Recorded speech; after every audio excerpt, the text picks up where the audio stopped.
Welcome back, everyone. Jim here. Hope you all had a nice Christmas. If you've watched a couple of my previous videos, I made a planing jig so that I could plane primarily that 3-inch big hunk of sugar maple.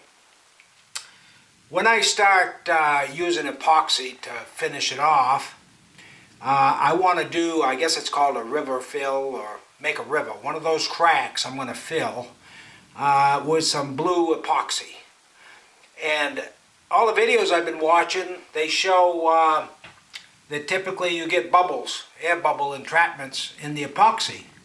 And the way that you get the bubbles out is you use a heating torch and you rub it over the work kind of quick. Well, I didn't have a heating torch. I don't know, for some reason I've gone all these years and I had one, but it was a cheapo. I probably got it back in the 70s. Anyway, I did get a new one for Christmas. And if you can see it, it's a Bernzomatic. So it's probably way overkill for what I need. But the way I look at it, buy it once and you don't have to buy it again. Leastwise, that should hold true for another 20 years. Although the torch will probably outlive me. So let's open this thing up and see what's in it. Alright, I think I have it squared in the picture. I just got to figure out how to open this thing. Seems though all these boxes have their own tricks. Whoops. Well, that come down awful easy. Let me open it up here. Now, see if we can... Well, I was hoping that would just... Well, there we go. There's the map. It's probably... Should work fine. I don't think I've used map before, but we will find out how that works out. Of course, as in my other videos, I always like to read the instructions. Where are we here? Whoops, there we are. I like to read the instructions, and they don't disappoint. 30 different languages. Probably the instructions that fit on an index card for what I need. I will look at those in a moment. I won't put you folks through it. Well, how does this thing slide out of here? There it is. Whoops. It looks like that's the bad boy right there. And judging from the contents of the box, that is it. This piece here,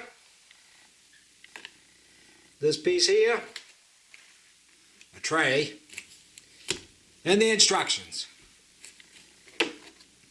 Now, I've always been curious about these things, and I guess they it must just be an internal battery or a piezo lighter or whatever they call it.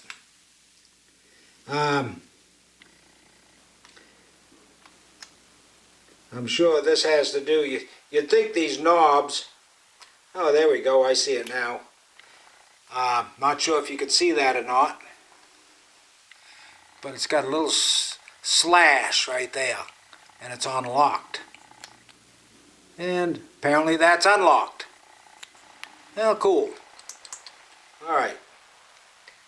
Well, and that seems to be, well, let's...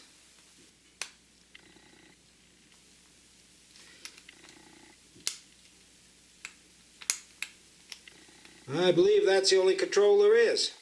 So apparently there's only one flame. So Keep your fingers crossed. I don't blow myself up here.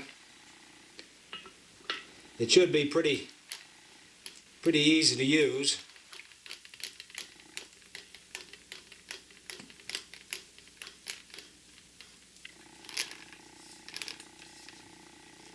Alright, so that's all tightened on. I don't smell any gas. Let's take it off lock. Oh, cool. Not sure if you can see that. It took a couple of times, but push the button, on, let go of the button, off. Cool, what more could you ask for? Oh, that's pretty neat. Now it's supposed to be able to work upside down.